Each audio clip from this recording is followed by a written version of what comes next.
Muy buenas noches a todos.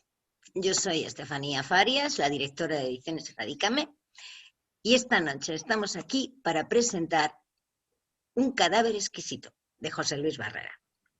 Lo que vamos a hacer, primero, yo voy a poner el teaser que preparó él, y después yo haré una breve intro sobre el libro, y a continuación él va a leer algunos fragmentos del libro.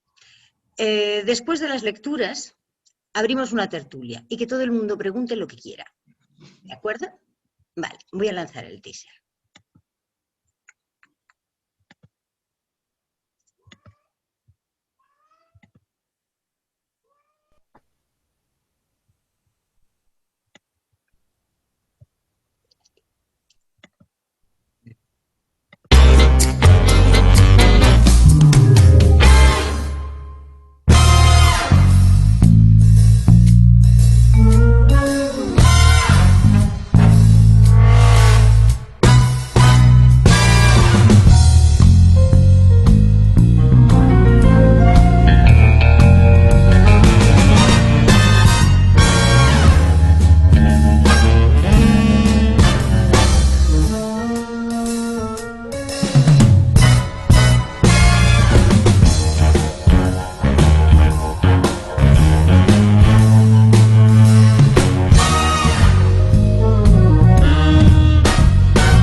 Bueno, pues ahora os voy a hablar un poco de lo que es este libro.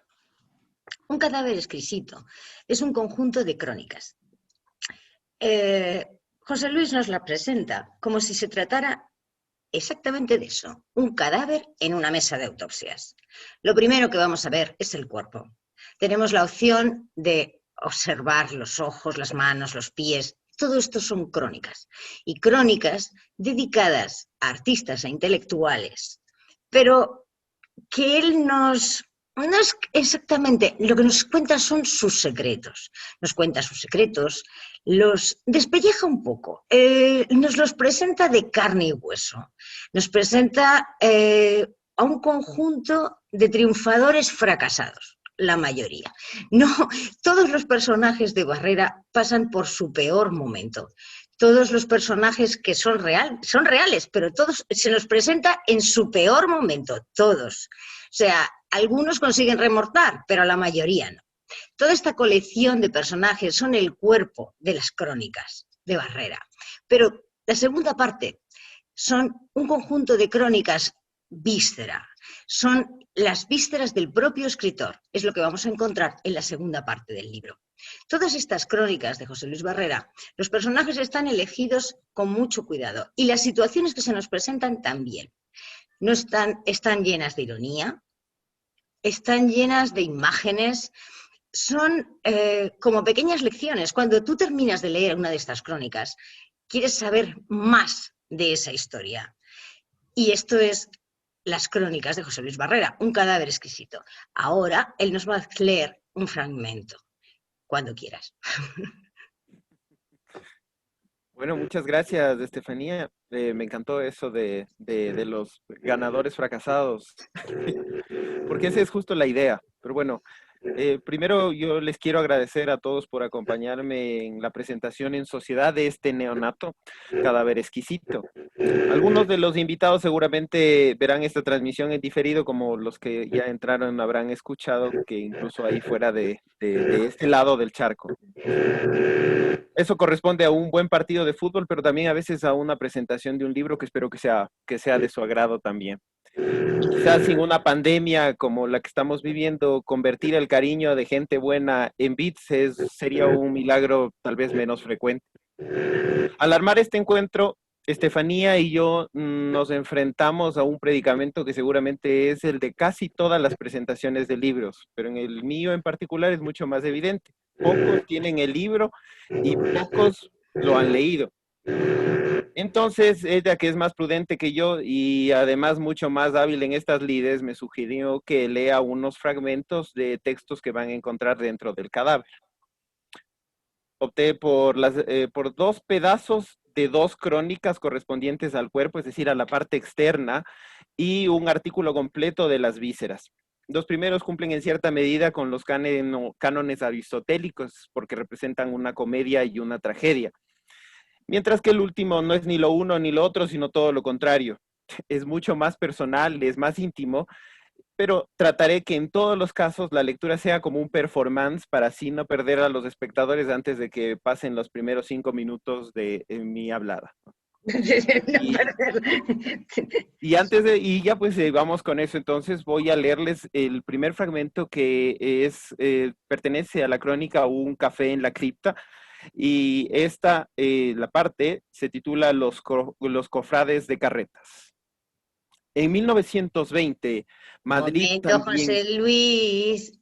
Ay, ¿No sigo? espera. Un momento significa, espérate, Mm, a que ¿Vas a pueda... poner en pantalla? Claro. Ok.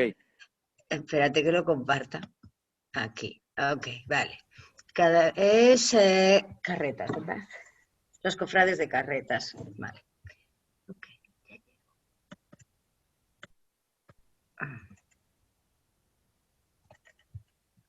Ok. Ya está. Ya puedes empezar. Listo. En 1920, Madrid también es una fiesta, sin desastres anuales ni guerras civiles. En una de sus calles, la de Carretas, donde lo que menos hay son carretas, transeúntes de cualquier estirpe se agolpan en busca de gelatinosas imitaciones de cerebros y corazones para estudiantes de la Facultad de Medicina o sustitutos, más o menos ortopédicos, de piernas, manos y brazos para mutilados de la guerra hispano-estadounidense.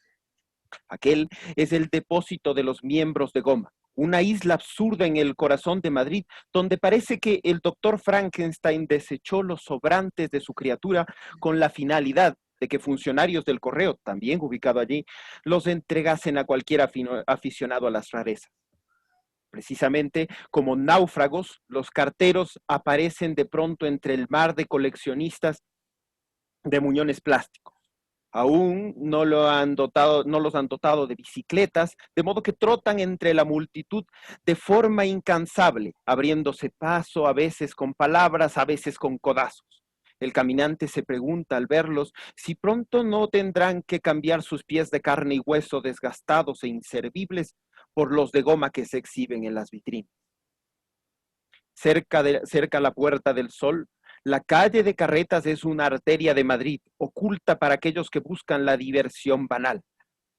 Entre la multitud de paseantes camina un hombre vestido con traje negro.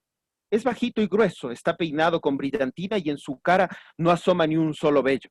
Es un hombre de sonrisa franca y mirada suspicaz al que todos conocen en la calle de Carretas, pues desde 1912, casi sin interrupciones, ha organizado en el Café y Botillería de Pombo, ubicado en el número 4 de esa vía, una tertulia sabatina. En Madrid hay cientos de cafés, pero Pombo es un animal extraño al que la vanguardia del arte ha insuflado nueva vida. Convocados por el hombre bajito de terno negro, Ramón Gómez de la Serna, el pintor José Gutiérrez Solana, el filósofo Ortega y Gasset y escritores como Valéry Larvaux, Valle Inclán, Gran Montaigne y Antonio Machado se sentaron a las mesas de la vieja botillería transformándola en sagrada cripta. De Pombo se sabe que al amanecer del alocado siglo XX fue el responsable de disfrazarlo como café, haciéndolo desaparecer de forma definitiva su ropaje vetusto de fonda para viandante. La especialidad era un sorbete de arroz servido en temporada que provocaba diarreas y que le valió el título nobiliario de Café de los Cagones. Gómez de la Serna lo escogió porque sufría de una incontrolable pasión por las incongruencias, y un sitio antiguo y tan castizo era el contraste perfecto para lo que sería la sede de la vanguardia y el universalismo. Los cofrades de Pombo eran variedades de rara avis. volaban en contra del viento y pronto terminaron por acoplarse al café, igual que la mesa anacrónica donde se celebraban los banquetes y la famosa pintura de Gutiérrez Solana, compañera inseparable de los comensales, hasta que el tiempo y las guerras lo empujaron a un museo de nombre tan extenso que es mejor llamarlo solo Reina Sofía. A Gómez de la Serna, o Ramón a secas, como prefería que lo llamasen, lo movió la idea de crear un refugio para los artistas, libre de erudiciones y de pompa, capaz de acoger las ideas nuevas, pero también las antiguas, que estuviesen dispuestas no a combatir el futuro, sino a coexistir y hasta participar en su marcha imparable. Los invitados asistían exultantes a las reuniones, cumpliendo sus tareas de forma correcta durante el resto de la semana para que nada se interpusiera en el disfrute de lecturas, recitales y charlas. Pues, a diferencia de otras, en la tertulia de Pombo no había alardes de sabiduría o grandeza, sino humor, audacia y poesía, que no debe entenderse como la recitación de versos manidos, sino como la fuerza vital de cada noche sabatina. Sin embargo, a Pombo no solo llegaban los artistas. Desde el sótano donde se celebraban las tertulias se podía divisar una fauna increíble, compuesta por hipogrifos y salamandras que parecían haber escapado de la Puerta del Sol para entrar en la de la Luna. Carteros y carteristas, sordomudos y hermosos caballeros enamorados de la bohemia se reunían en torno a las mesas mientras los vanguardistas hablaban sobre el cubismo. Algunos se atrevían a bajar las gradas, introduciéndose en el mundo de Ramón de forma definitiva. Y es que él no era un hombre capaz de olvidar. Como mago o científico desquiciado, cada rostro y cada acción quedaban inmortalizados en forma de letras o dibujos que con el tiempo serían un ensayo, una novela o una greguería. Así, entre todas estas criaturas, Gómez de la Serna adoptó a un mendigo para bautizarlo con el sobrenombre de Pirandello. Se distinguía del resto por su humor, participando en cada juego de los pombianos como uno más. Iba de aquí para allá en invitaciones a convites y hasta escribió cierta noche una carta para los artistas en la que les llamaba la atención sobre el absurdo de buscar un sentido a la vida.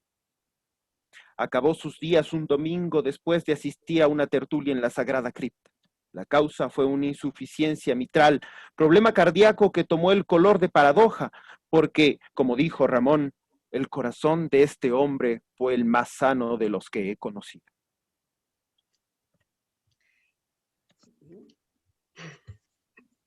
Muy bien. ¿Tú me dirás? Bueno, yo creo que si quieres hacemos una cosa. Después de esta lectura, si alguien quiere hacer alguna pregunta, que la haga y luego hacemos las siguientes lecturas. ¿Te parece?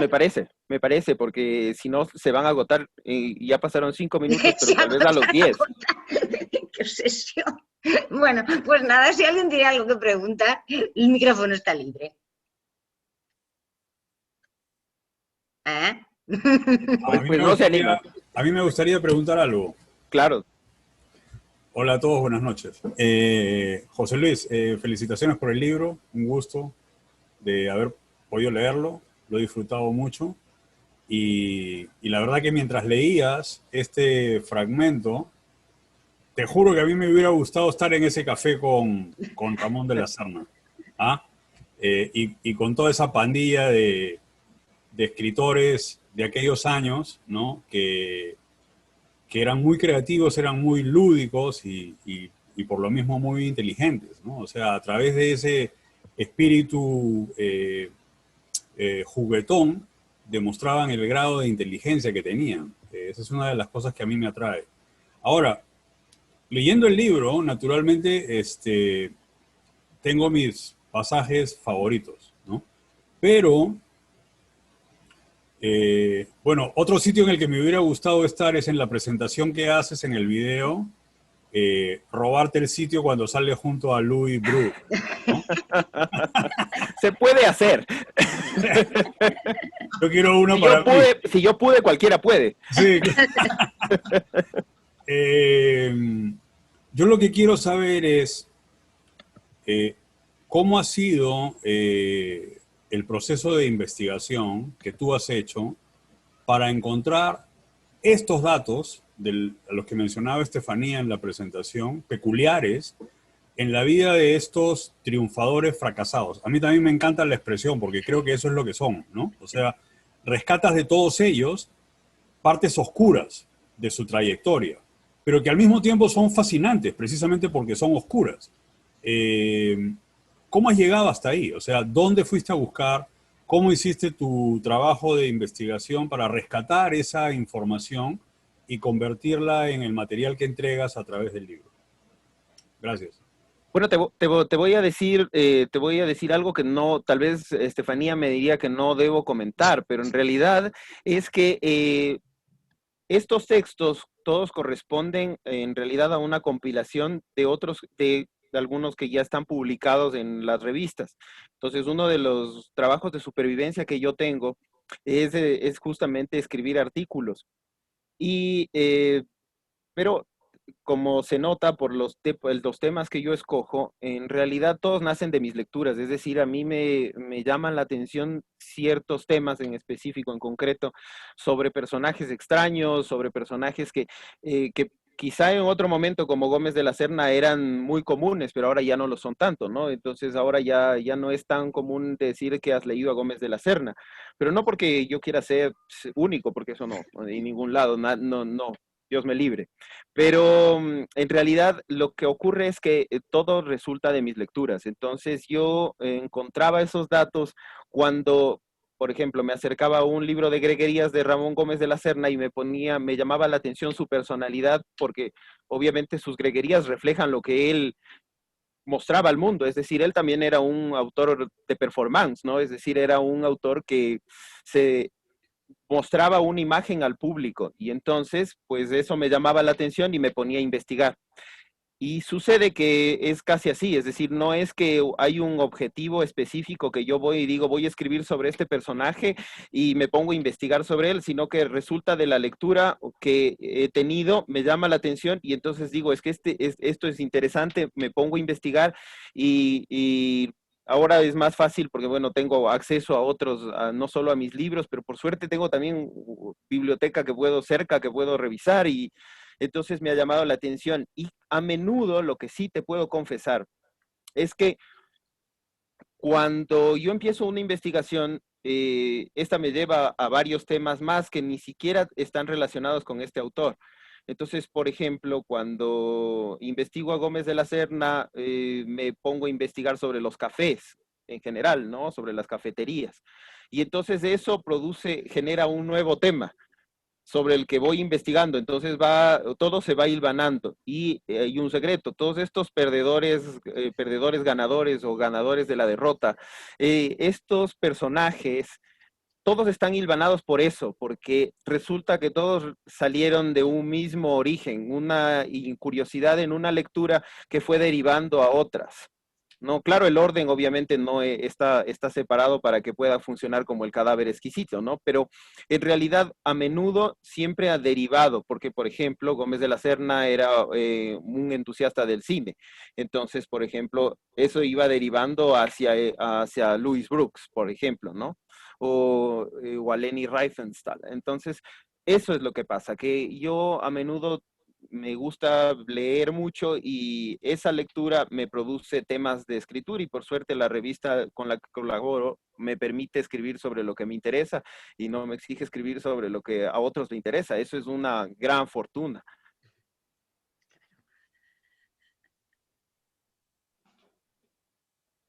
¿Ya?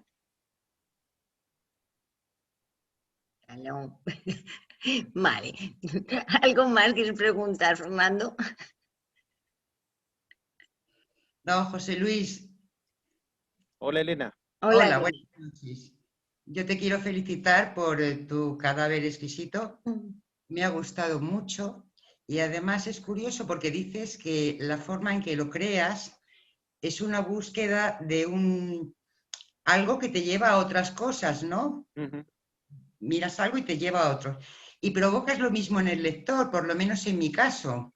Me despierta la curiosidad por conocer más de esos personajes. Algunos sí, les pongo cara, les conozco, no conocía esos pasajes pero sí los conozco. Pero a los que no he conocido he apuntado el nombre y me he ido a ver quién eran, a ponerles cara. Yo no los conocía a todos, entonces es fantástico porque despiertas mucho mi curiosidad, es muy interesante. Y el pasaje que haces del Pombo, haces un retrato del Madrid de aquellos años excelente, excelente, felicidades. Ah, muchas gracias. Y te cuento que en una de esas aventuras absurdas que he tenido, se me ocurrió ser profesor de colegio. Y Ujú. resulta que tenía mis alumnas y cuando les contaba estas historias creían que me estaba inventando todo y por eso una de ellas me dijo una vez que había ido después de una de las charlas a investigar lo que yo les había contado y me dijo, con la novedad de que usted sí nos ha sabido decir la verdad.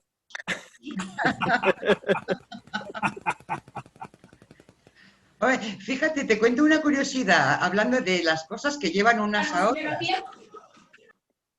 ¿Me oyes? Sí, sí, te escucho. Leyendo el relato de Gómez de la Serna, me acabo de enterar que está enterrado al final de mi calle. En el cementerio. No, en serio. Sí, sí, en el panteón que llaman de los hombres ilustres. Ah, mira tú. O O sea sea, que fíjate cómo, puedes hacer cuando se acabe la pandemia un peregrinaje. pero sí, van a pasar por ahí muchísimos días. Y un reportaje de pasada. Y es Voy a importante. apuntar. Me he Claro. enterado lo que dices tú, que una cosa lleva a la otra, ¿no? Leyendo Muerte, Buenos Aires, pero está Claro. enterrado en Madrid, cementerio de San Justo, digo, pero si es el que está aquí al lado. Hay un panteón de personajes ilustres que lo llaman Ujú. y tengo que ir, vamos, en cuanto me quiten la mascarilla me bajo a verlo, por supuesto. Ah, En y nos cuanto me mandas quite una la foto. mascarilla. Curiosísimo, curiosísimo. Ha quedado grabada esa oferta. Sí, sí, sí, sí. Lo hago, lo hago. Qué bueno. Bueno, ¿alguien más quiere preguntar algo? ¿Mm? ¿Nadie? Carlos está levantando la mano. Carlos, ¿quieres preguntar? Ah, tampoco puedes desbloquear tu micro. Espérate, que he debido tocar algo al revés. Ya. Tocado algo al revés, fue sin querer. Al revés, Ok. quería que se pudiera todo el mundo desbloquear el micro, los bloqueé todos. Ya está. Sí, ya está, ya, listo. Bueno, primero felicitar a José Luis por su libro, la verdad que hace una lectura bastante entretenida, informativa y reflexiva. Solo quisiera hacer dos preguntas sobre, primero, que me llamaron bastante la atención. Es si bien acabas de decir que los textos fueron escritos en diferentes publicaciones, pero me llamó la atención que tanto, por ejemplo, Leni Riefenstahl, Ramón Gómez de la Serna, Román Gary, Jens Sever, Luis Brooks, ¿no? Curso Malaparte, Hemingway, bueno, Ezra Pound, todos ellos desarrollan su vida, o en todo caso tienen sus más altas logros en la primera mitad del siglo XX. Los que sobrevivieron, como en el caso, por ejemplo, de Riefenstahl, bueno, ya era una mujer mayor, prácticamente en el ocaso, logra hacer otros trabajos, pero casi todos ellos, bueno, algunos no pasaron más allá del medio siglo, pero casi todas estas vidas coinciden. No coinciden quizás geográficamente, pero sí en la línea del tiempo. Son en entreguerras, ¿no? Termina un siglo, comienza otro, y casi todos están en 1950, ¿no? 1960, y es como si fuera un mundo anterior, ¿no? Porque pasa la segunda parte del siglo XX, ya es distinto, ¿no? Son personas que vivieron hechos traumáticos como fueron las dos guerras mundiales, por ejemplo. Más aún, ¿no? Está Leni Riefenstahl, que es parte principal, y Stefan Zweig, sobre todo, ¿no? Y algunos tienen un final dramático. Quería saber si es que tú, de alguna manera, te llamó la atención este periodo histórico tan importante, tan fuerte para determinar lo que iba a venir en el siglo pasado. Me hizo pensar mucho también en la época en la que estamos viviendo, ¿no? justo también tú pones una cita muy buena, ¿no? Que hablaba sobre la generación perdida, ¿no? Que hablaba sobre que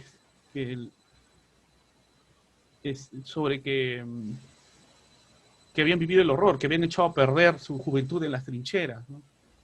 Entonces, yo decía, muchas de estas personas pasaron por estos eventos dramáticos, tensos, también a nivel personal, porque como tú muy bien lo describes, son personas que han vivido cosas fuertes a nivel interior, pero eran parte de una sociedad convulsa, una sociedad traumática en la cual ellos eran víctimas, ellos eran arrastrados. Por ejemplo, Stefan Zweig, ¿no? Un hombre cómodo, que tenía una vida plena, venía de una familia acomodada y lo perdieron todo. Él hasta, como también mencionas, del peluquero, hablaba maravillas de personajes que al final pudieron ser que lo defraudaron, ¿no? Entonces, eso te pregunto, ¿no? Si es que en estos personajes tú encontraste algo diferente de otros que podrían ser de un tiempo posterior, de la segunda década del siglo XX, o anterior, ¿no? O sea, anterior al inicio del siglo pasado, ¿no? Hubo algo ahí que te llamó la atención, porque en realidad cuando uno mira, como mencionaba Elena, a veces uno decía, te enterabas qué cosa había pasado, pero no te acordabas el nombre. Por ejemplo, yo no me acordaba el apellido de Riefenstahl, sabía del documental, ¿no? Pero yo comenzaba a mirar y ver igual quién eran, ¿no? Sí, me acordaba de algunas anécdotas que algunos escritores habían escrito sobre estas vivencias, sobre estas relaciones. Por ejemplo, Carlos Fuentes, me acuerdo un artículo de Carlos Fuentes con Clint Eastwood, ¿no? ¿Qué relación había? Y salía, pues, el amante que compartieron, el final trágico. Y es como que a veces ya está muy perdido en el tiempo, ¿no? Sus vidas. Y bueno, Stefan Zweig es eterno, pero igual, ¿no? Habiendo sido un hombre enorme en su momento, se fue perdiendo. Recién las editoriales han vuelto a publicar sus libros, entonces regresa ese interés, ¿no? Entonces, eso es lo que me llamó la atención, y quería preguntarte cuál fue tu motivación para poner a estos personajes particularmente, ¿no? Gracias, Carlos. Te cuento, en realidad hay varias. La primera tiene que ver con mi papá, porque mi papá era un aficionado a ese periodo de la historia. Es decir, mi papá era un lector asiduo de el periodo, de temas relacionados con el periodo de las guerras mundiales, de ambas, y especialmente de la Segunda Guerra Mundial. Eso es la primera razón por la que yo me acerqué a esos temas, porque mi papá era, sin saberlo, un contador de historias. Él pasaba todos sus momentos libres contándome a mí o contando a otras personas las cosas que leía. Y entonces, desde pequeño yo me entusiasmé con esa historia. Entonces, de pronto, es la razón por la que yo soy tan vintage, no Estefanía. Entonces, yo soy súper vintage. Entonces, esa es una de las razones, probablemente porque la mayor parte del tiempo, como hijo único, pasé conversando con mi papá el 90% del tiempo. Entonces él me iba imbuyendo sobre esos temas.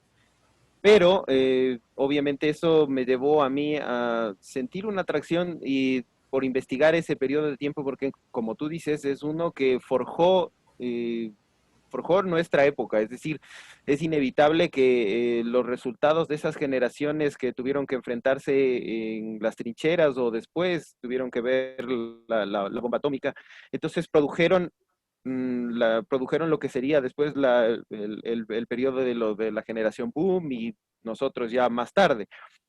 Yo creo que como todo está conectado y todo eso es una especie de círculo, se empiezan a repetir cosas. Es decir, no son iguales, pero son similares, y por eso es que hay esa sensación de que con la gripe española, mal llamada española, y lo que estamos viviendo ahora hay un paralelismo, ¿no? Es decir, algo que parece repetirse, ¿no? Entonces, yo creo, y esa es una de las razones por las que escribo estas semblanzas, porque en realidad no son biografías, ¿no? Son más semblanzas.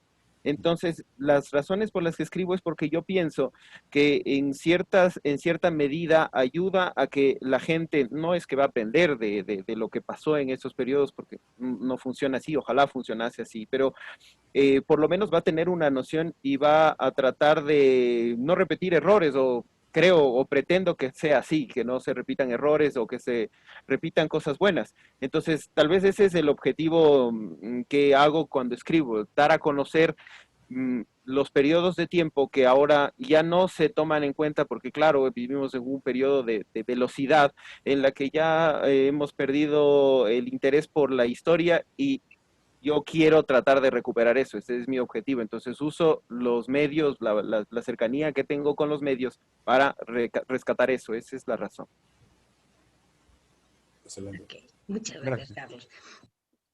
¿Alguien más quiere preguntar algo? Irene está ahí levantando el micrófono. Irene, el micrófono lo puede activar ella, si ya lo he permitido. Ya. Ya. Bueno, pues me quedé impactada con el comienzo, el video. Para decirte la verdad, José Luis, me aterró el nombre, porque como soy del siglo pasado, ¿no es cierto? Esto de oír de esto de un cadáver exquisito me aterró. Pero ahorita con lo que te acabo de oír, esta introducción, es fascinante. Entonces, como yo te leo en la revista en la que trabajas, y me encantó esto de los triunfadores fracasados, me encantó. Es una frase éxito, Estefanía, eso tienes que Una frase patentarlo. éxito, total. Es una cosa, es genial, ¿no? Es una justaposición, fascinante. Entonces te digo que estoy tan contenta de haberte escuchado, de haber logrado. Este es mi tercer Zoom de la tarde, no sé si estoy de ministro, de alguna cosa importante, pero es del tercer. Vas a soñar con pantallas ahora. Estoy desde las 5 de la tarde hoy en mi película de cuántas películas, en fin. Entonces, me parece fascinante y ahora no lo voy a dudar un minuto, pero evidentemente, ¿no? Que el gap generacional, ¿no? Hace que impacte, a mí personalmente me haya impactado el título y no de pie con bola, de qué podría ser, no sé si era de anatomía o era biología comprisada con anatomía y no tenía la más remota idea, pero quería felicitarte porque es un tema fascinante. Además es un periodo del que, como tú dices, me encanta que siendo tú del siglo, ¿eres milenio? Sí, soy millennial. Bueno, entonces imagina lo que es un milenio hablando del comienzo del siglo XX. Un millennial hablando es suficiente. Eso ya es un milagro.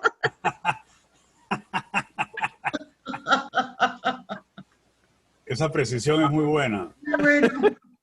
Resulta fascinante, resulta una combinación excelente, deliciosa, y no voy a dudar en leerte, José Luis, porque disfruto mucho de esto. Así que de paso te felicito porque además conociendo tus raíces, sabiendo de dónde vienes y sabiendo que tu padre sembró una semilla que ahorita está ya creciendo y dando frutos, te abrazo con todo cariño y emoción, realmente. Así que eso te quería decir. Muchas gracias. Y te cuento una cosa, que Amazon también tenía las mismas dudas que tú, así que cuando clasificamos ya nos estaban poniendo también por libros de texto, ¿no, Estefanía? Libros de texto, sí. Ay, o sea que estoy tan importante como Amazon, me parece genial, Sí. Esto me parece fascinante.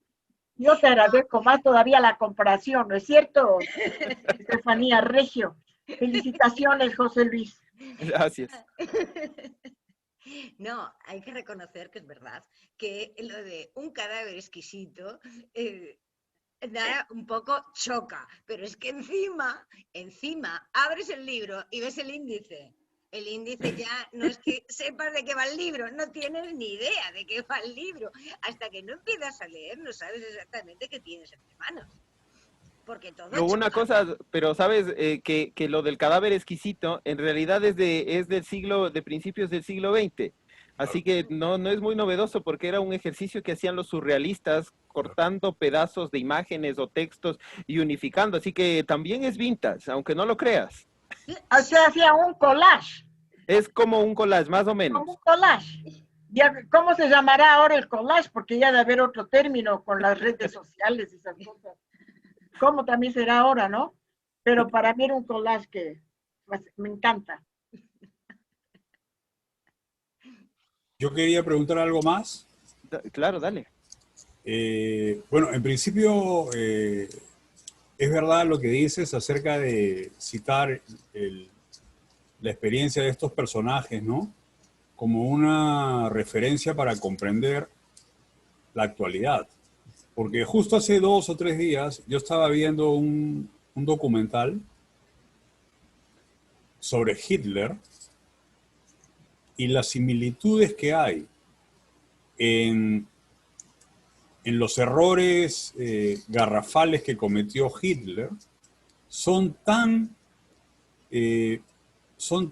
fieles a lo que ha sucedido estos últimos 4 años aquí en Estados Unidos con el expresidente, que es impresionante. Es como que se hubiera repetido literalmente la historia. O sea, el tipo que no sabe nada de nada, pero actúa como que sabe de todo. Sabe más que los científicos, más que los militares, más que los técnicos. Y bueno, Alemania terminó destruida a manos de Hitler, o sea, de esa locura. Y este país, los Estados Unidos, iba en esa dirección a manos del anterior presidente. Entonces, el trabajo que tú haces con este libro, de alguna manera, es como para refrescar eso. O sea, no hay que perderlo de vista, porque el hecho de que haya ocurrido hace 80, 90, 100 años, no significa que es solo el pasado. Puede volver a ser el presente, otra vez, si no estamos alertas. Oye, ¿y sabes qué? Perdón que te interrumpa, y no sabes que no solo los errores que cometía Hitler, sino los que se oponían a él, porque los errores de la oposición al tirano también cometen los mismos errores ahora que los de entonces, o sea que Exacto. es casi una repetición calcada. Así es, lamentable, ¿no? Es lamentable, pero eso significa que la humanidad de la cual nosotros formamos parte, parece que no aprende. No logramos aprender. Claro, eso es una lección, ¿no? Pero que se puede cambiar naturalmente, y esto es muy saludable de ver. Mi pregunta ahora va con relación a lo que estabas hablando hace un rato y lo que preguntó la señora Irene, es, ok, ¿por qué el cadáver exquisito? ¿Por qué? ¿Y por qué decidiste estructurar el libro, estas historias, en esa forma? Separándolos por un lado como el cuerpo y por el otro lado las vísceras, ¿no? ¿Cuál fue tu razonamiento para planear el libro de esta manera y no de otra? Bueno, la respuesta más terrorífica sería que sufro de necrofilia, pero no es así. En realidad, lo que ocurre es que en realidad esto se originó como un juego que yo planeaba hacer con relatos. Perdón, era con ficción originalmente, pero sobre la marcha cambiamos eso porque vi que podía trabajar sobre las crónicas y darle, es decir, fusionar la realidad con la ficción, es decir, usar como un juego metaliterario. Entonces, el juego surrealista que yo mencioné antes siempre me ha llamado la atención. Era un tema importantísimo porque cuando yo participaba en talleres literarios, casi siempre se jugaba al cadáver exquisito. Los resultados no siempre eran positivos, de hecho casi nunca eran positivos, pero entonces me llamaba esta idea de que hay como una especie de conciencia colectiva que hace que 2 personas o más puedan crear un solo cuerpo a través de creaciones distintas. Entonces el cadáver exquisito por eso siempre estuvo presente y originalmente se armó como un libro de cuentos. Cuando decidí cambiar, pensé que pese a que siempre es, y por eso en la presentación menciono esto de que es como que son 2 hermanas peleadas, la literatura y el periodismo, 2 hermanos peleados, Entonces yo decía, bueno, evidentemente el periodismo tiene un límite, es decir, no puede inventar, ¿no? Es decir, no puede llegar y decir, no sé, Hitler era el descubridor de América. Entonces decía, sin embargo, yo sí puedo usar las crónicas para construir un cadáver que podía haber sido con cuentos.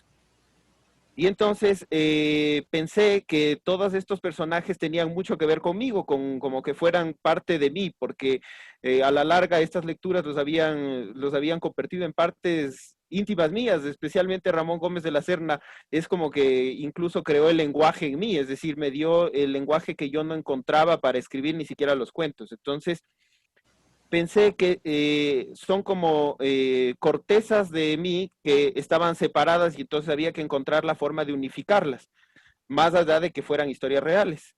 Y claro, entonces vino el trabajo de ver, y bueno, y cuáles, como ya estaban creados, como digo, estos textos, todos estaban hechos antes para las revistas.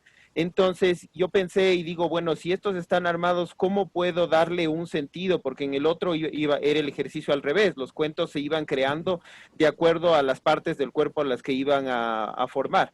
En este caso, entonces, decidí escoger de todos los artículos aquellos que podían representar de alguna manera una parte del cuerpo por una razón en concreta.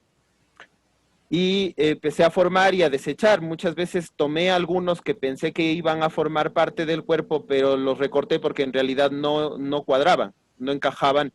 Y entonces, esa fue la razón, es decir, pensé construir, hacer metaliteratura con realidad, hacer un juego audaz, ¿no? Entre realidad y ficción. Esa fue la razón por la que opté eso. Bien, gracias. Italo Gamboa, ¿querías preguntar algo?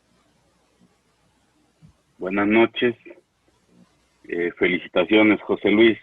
Gracias, Italo, ¿cómo estás? Bueno, espero leer el libro también y realmente me ha gustado. Siempre sale mi parte académica, ¿no?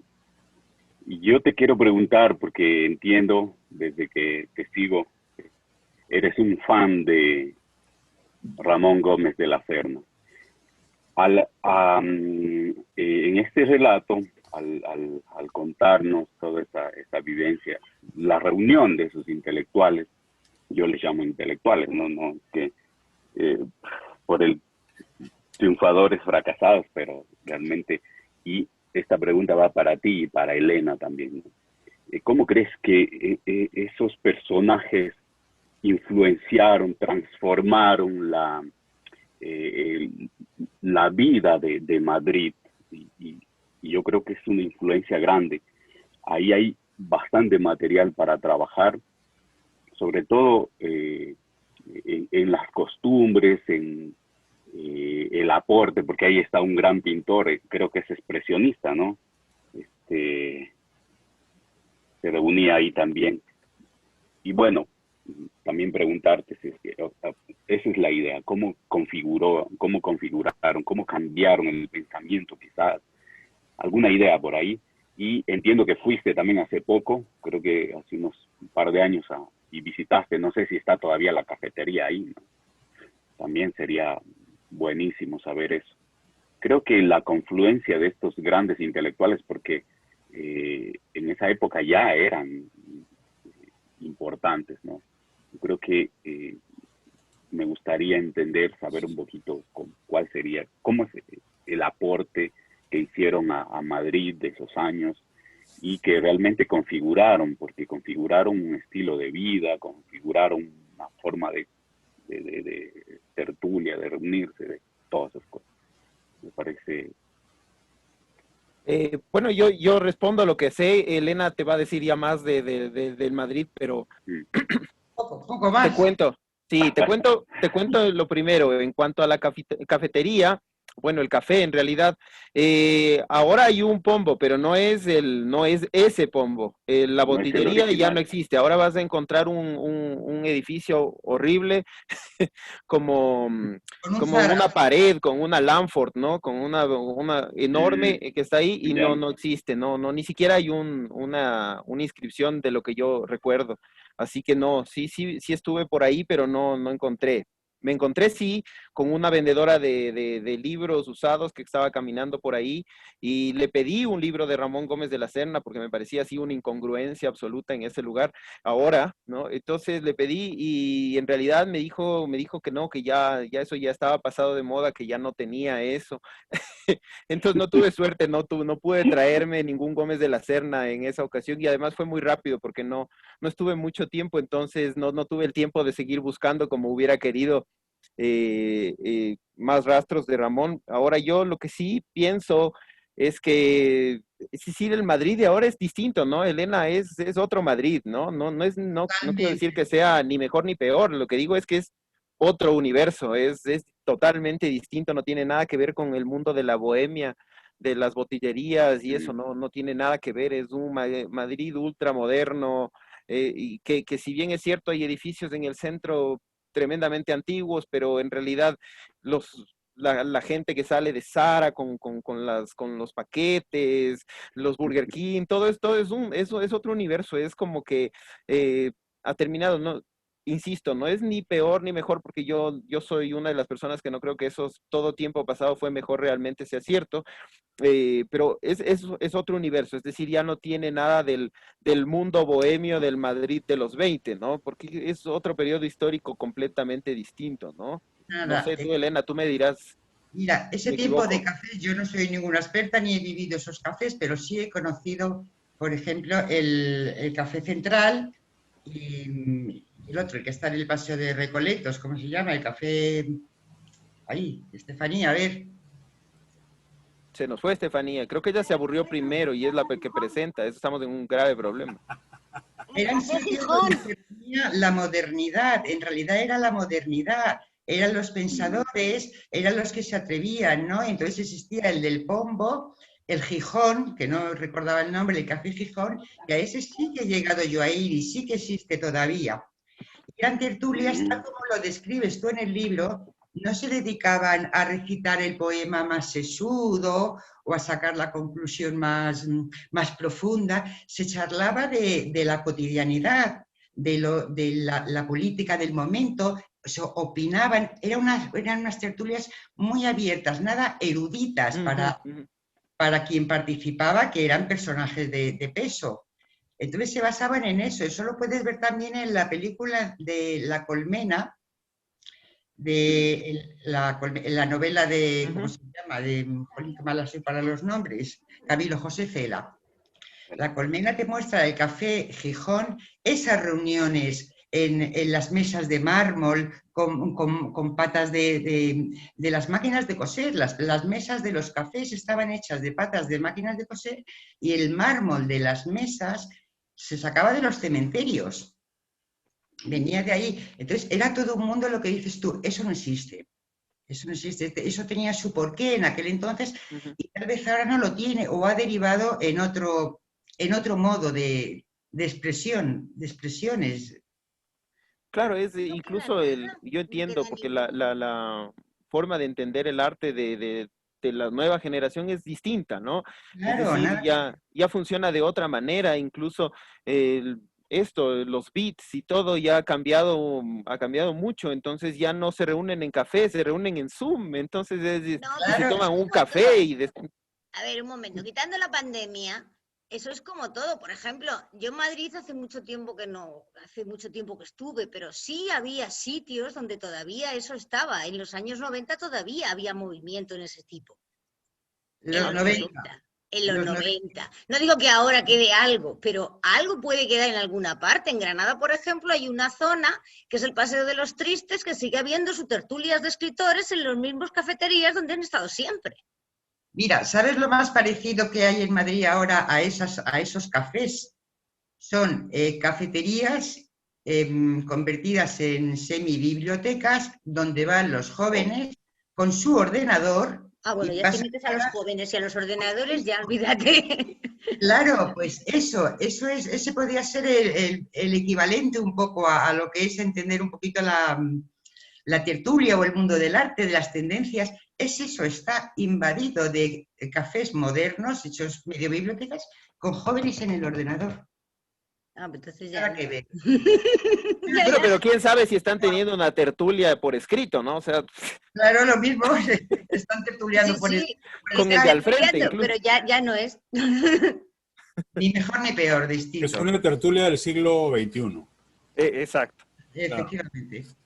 Sí, pero son tertulias aisladas, porque las tertulias con el ordenador son bastante aisladas, sobre todo en los sitios estos, en los aquí, por ejemplo, eso es lo de siempre. Aquí, en todas partes, la gente no habla entre ellos, están siempre solos con su ordenador. Antes, ahora todavía menos, pero antes eran ellos solos con su ordenador. Había cafeterías, todas cafeterías con internet y todo el mundo solito, cada uno con su ordenador.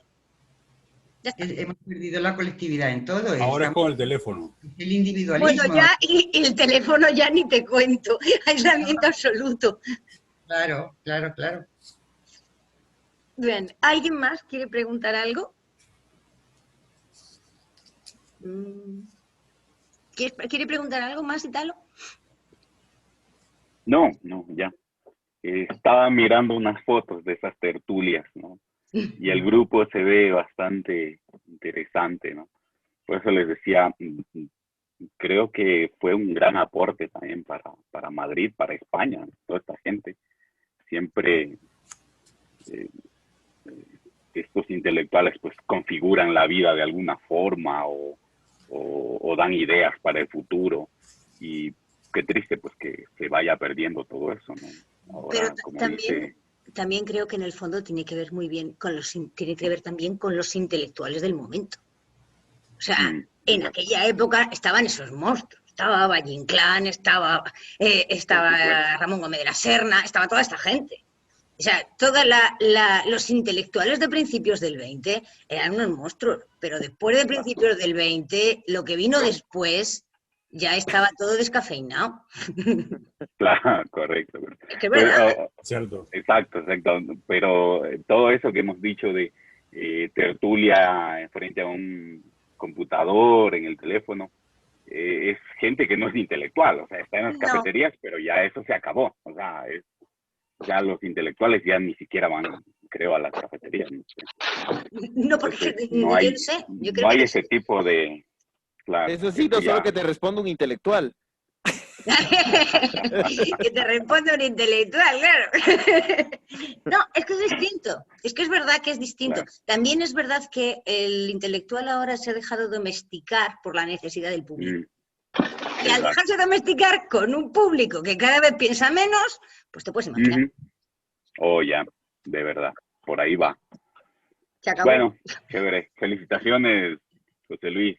Muchas gracias. Vale. Creo que Stanislao Stanislao, ¿quieres preguntar algo? Buenas noches a todos. Sí, bueno, quería felicitar a José Luis por el extraordinario trabajo. Y, bueno, más que una pregunta, quería comentar un poco, ¿no?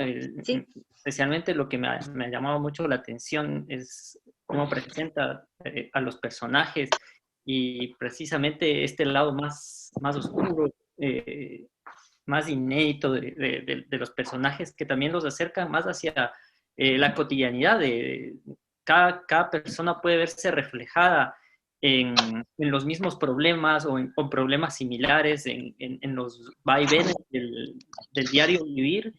Y a mí realmente en algún momento me ha dado la impresión de que existe una línea muy fina que divide un poco la persona ordinaria de pasar a ese nivel un poco más extraordinario donde generas ideas, ¿no? Estás bueno, todo el mundo estamos en un límite en nuestras vidas con los problemas que enfrentamos, con los vaivenes, cómo nos levantamos frente a cada caída que tenemos en nuestras vidas. Y eso nos lleva a estar siempre muy cerca de un límite, y si encontramos el punto de visión adecuado, a veces esas ideas se transforman y pasan a otro nivel, ¿no? Y se generan estos espacios de lucidez, pero eso no te desmarca de tu lado muy, muy humano y muy cotidiano, muy ordinario. Y creo que eso es un poco lo que me ha gustado también encontrar en los personajes, en la manera en la que nos cuentas de estas partes un poco menos conocidas de los y también comparto con lo que se comentó anteriormente sobre cómo despiertas la curiosidad para ir a investigar, querer conocer un poco más sobre estos pasajes, quiénes fueron estos momentos de estas personas y cómo se ligaron, se conectaron las vidas de los personajes y conocer un poco más de aquel tiempo. Entonces me parece fantástico. Claro que en ese espacio de tertulia, de compartir, de generar ideas, de expresar emociones que se vivió en ese tiempo, ahora podemos decir que se ha perdido, pero claro, quizás estamos también en un periodo donde quizás solo se trasladó a otro espacio.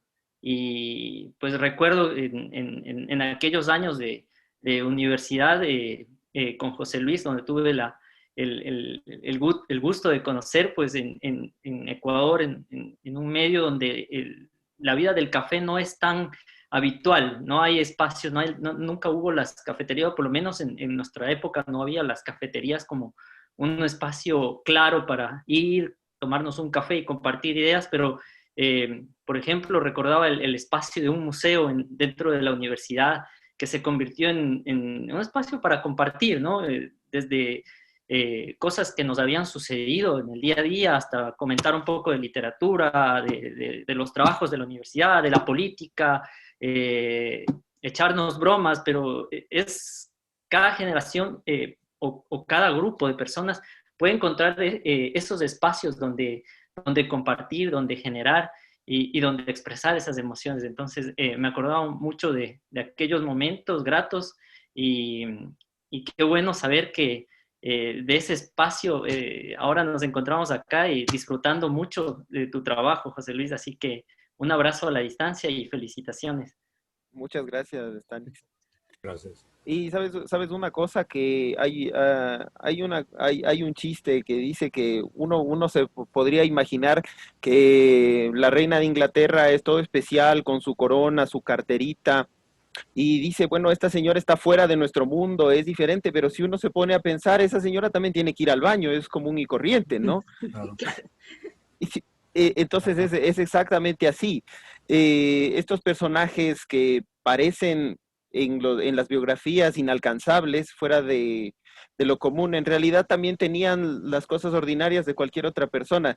Y a mí esas son las que me llaman la atención, porque las otras ya están dichas hasta el cansancio. Entonces, precisamente rescatar lo que no se ha dicho es lo que me interesa, es decir, lo que está en el lado oscuro de la luna, ¿no? Sí. Ah, por cierto, yo tengo una queja. Lo de llamar peluquero de héroes a Stefan Zweig, una aberración.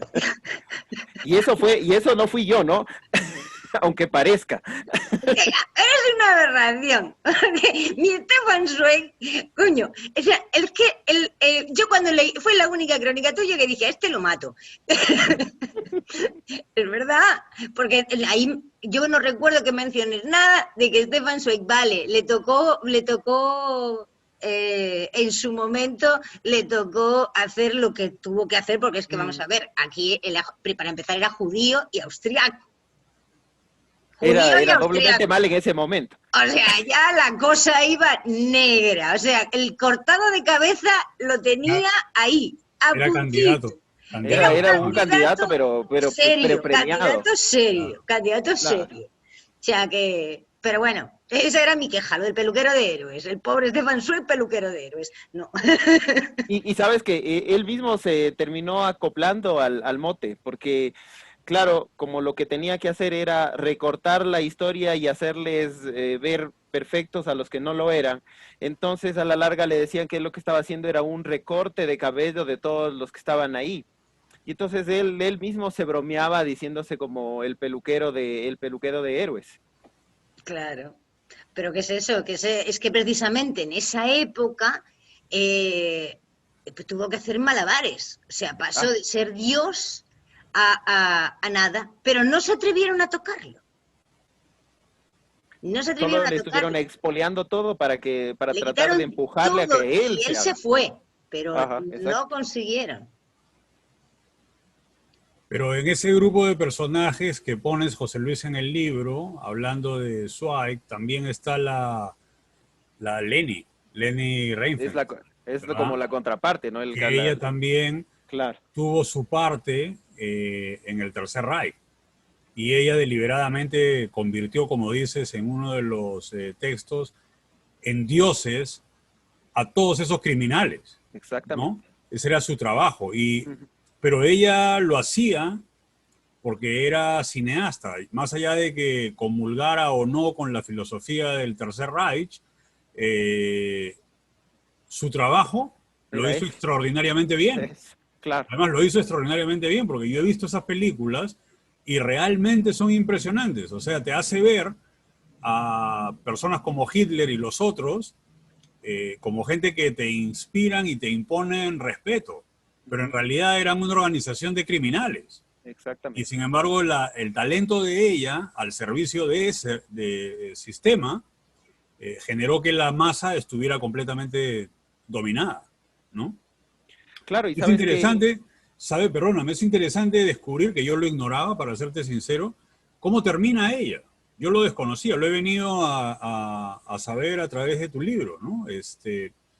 Que tampoco la matan, no se deshacen de ella, pero prácticamente muere en el olvido. O sea, es como una luz que se apaga por el curso natural de la vida. Y luego ella tampoco encontraba un espacio donde poder seguir ejerciendo su arte, su capacidad como directora de cine. Porque acabado el Reich, ella también se acabó. No tenía dónde hacer su trabajo. Y esos datos son bien interesantes porque también a uno le van marcando el camino, ¿no? De cuál es la función que se cumple cuando uno hace o desarrolla algún tipo de actividad creativa. Sí, porque, Claro. por ejemplo, en el fondo tampoco es muy justo. O sea, Leni era cineasta. Ella quería hacer películas. O sea, en el fondo, ella lo que hacía era lo que quería hacer. O sea, le daban la oportunidad, le daban el dinero, hazlo, y ella lo hacía. O sea, es un poco Claro, ese es como el límite de todo ser humano, ¿no? Es decir, haces lo que quieres y sacrificas otras cosas a cambio de eso, ¿no? Y entonces, aunque lo que sí es que ella dice que tampoco es que al principio al menos ella no es que se sentía separada de esa filosofía, porque ella dice en su diario que la figura de Hitler desde siempre le llamó, o sea, le llamaba la atención. Y eso que ves en las películas justamente fue lo que ella trató de plasmar, es decir, lo que ella veía en él, quería trasladarlo al cine. Entonces, cuando tú ves como recordarás, por ejemplo, en El Triunfo de la Voluntad hay una escena en la que están hablando toda esta banda de criminales, y en una de esas escenas está hablando Hitler. Y no importa que uno no entienda hostia del alemán, pero lo que importa es que la expresión de toda la gente que le está mirando es la de seres que están viendo un dios. Así es. Y entonces eso es lo que hizo ella de importante, es decir, consiguió que su cine reflejara lo que transformaba la imagen de un monstruo que, aunque en ella dice que ella no sabía en ese momento de lo que estaba sucediendo tras bastidores, pero más allá de eso, todo el mundo ya hablaba mal de ese régimen por las invasiones y demás, pero ella estaba tratando de rescatar una figura de un ser al que todo un país o gran parte de un país estaba amando o admirando. Entonces ella trasladó eso al cine y eso es, o sea, era extraordinaria en lo que hacía. Eso es verdad. Sí. Sí, pero también es verdad que Hitler, vamos a ver, yo por ejemplo, hace poco vi una película sobre Hansun, que también cuando termina la guerra, como él había sido defensor de los alemanes y defensor de Hitler, le quieren cortar la cabeza y le enseñan todos los vídeos de los campos de concentración. Y el pobre Hanson, que es un ancianito de 80 años, dice, anda, yo esto no lo sabía. Pero es que le pasó a él y les pasó a todos. O sea, lo que hicieron los nazis, lo que todo el mundo sabía, ellos no. Ellos no, claro. Y porque la propaganda era así. O sea, hasta que no termina la guerra y aparecen los campos de concentración, nadie sabe Así. lo que están haciendo los nazis con los judíos. Nadie sabe, solo sabe que se lo están echando, quitando de en medio, pero no sabe qué están haciendo con ellos. No tienen Porque ni idea. curiosamente, personajes como Lenny y otros eran instrumentos perfectos de ese sistema, es decir, su propaganda, lo que mostraban esta imagen benigna, entre comillas, del Reich, entonces era lo que se mostraba a la gente dentro de Alemania. Entonces Alemania no tenía duda, entonces creía que era justo invadir Polonia, creía que era absolutamente justo unificar Austria y comérsela, no tenían duda de eso la mayoría de personas, porque era rescatar, estaban explotando una imagen de una Alemania derrotada en la Primera Guerra Mundial y humillada por las potencias, Claro. y entonces, para todos los alemanes que tenían que vivir eso, era una humillación después de ser un país tremendamente poderoso a no ser nada. Entonces, eso se explotó y estos personajes se convirtieron en los instrumentos perfectos del sistema. Que vuelvo a lo que tú dices, Fernando, que eso se está repitiendo, es decir, la mayoría de dictaduras populistas, ¿no? Que a algunos no les gusta el término populista, pero yo lo veo muy preciso, hacen eso, ¿no? Es decir, construyen una imagen al respecto de un ser, de una Sí. persona y lo convierten en un dios, ¿no? Claro, Y eso pasa. Claro que totalmente. pasa. Si lo hemos visto hace 2 días, cuando intentaron ¿Ves? asaltar el Capitolio los Así es. trumpianos. Es verdad. Bueno, ¿alguien más quiere preguntar algo? Que se va a decir un poco. Y ya estamos consumiendo todas las balas y no hemos acabado ni el primer texto. Sí. Están gastadas todas. Sí. Esa es Pues una buena yo- señal. Solo un texto ha dado para toda esta conversación. Imagínate, Sí, sí. solo un texto. Y hemos entrado con los cofrades del pombo. O sea. Bueno, Me ¿algo más?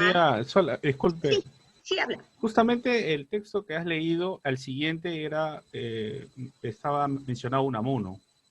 Me llamó la atención el diálogo del Don Nadie, Ah, ¿no? nadie. Me despertó el interés por saber cómo continuaba eso, cuál era todo su contexto real. Es un tema político, ¿no? En un momento cambió las tertulias de algo estético por algo político, ¿no? Por el contexto, supongo, ¿no? Y me llamó la atención eso de Don Nadie, sino Don Alguien. Me gustaría que pudieras Claro. explicarnos un poco más sobre esa cita que pusiste en el libro. Ya, en contexto, para los otros que no lo han leído, en realidad es uno de los chistes que hacía Ramón, ¿no? Unos chistes, pero con sentido, es decir, no es que se votaban al azar. Y entonces, a menudo en el Pombo se organizaban como convites por un invitado especial, ¿no? Por ahí estuvo Ortega y Gasset y más. En un día se les ocurrió que podían invitar a nadie, pero a Don Nadie. Y entonces le invitaron a don Miguel de Unamuno a que hablara de Don Nadie, que fuera uno de los invitados y estuviera en la presentación. Estas tertulias más o menos tenían, cuando eran este tipo de tertulias, que eran más bien como una celebración, como una cena, entonces tenían un invitado especial y otro que hablaba de él y otro que hablaba a veces en contra. Y entonces le invitaron a Unamuno para que fuera uno de los personajes que hablara de este Don Nadie e iban a dejar la silla vacía para que se siente Don Nadie. Entonces, Unamuno en realidad era un hombre más serio, ¿no? Era un hombre mucho más serio y tal vez un poco, más o menos son contemporáneos, pero en realidad era un hombre mucho más serio, el otro era mucho más vanguardista. Entonces, ese choque más que político es un choque de convicciones creativas, creo yo al menos, ¿no? Entonces, porque las pugnas ya vendrían un poquito después, ya en el tema de la guerra civil vendrían un poco después de eso, en realidad una década más o menos, pero en realidad, porque sí es cierto, entre paréntesis, que Ramón Gómez de la Serna nunca se peleó con el bando nacional, por ejemplo, nunca se peleó, es decir, no hubo una separación, porque él sí salió de España y fue a la Argentina y demás, pero en realidad nunca hubo una pelea, incluso lo invitaron y él regresó durante el periodo del franquismo, pero no es que era tampoco un franquista, ¿no? Entonces nunca habló en contra, tampoco habló a favor. pero no es tanto así. A mí me da la impresión de que más bien es un choque de la forma de entender el arte, ¿no? Entonces, para el uno es una forma de educar, para Unamuno una forma de enseñar, de filosofar, y para el otro es más lúdica.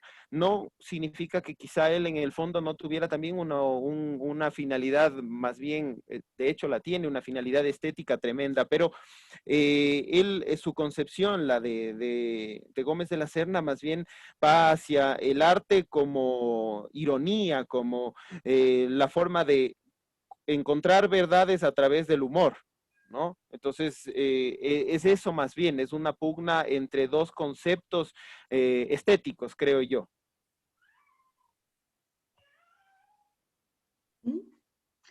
Gracias.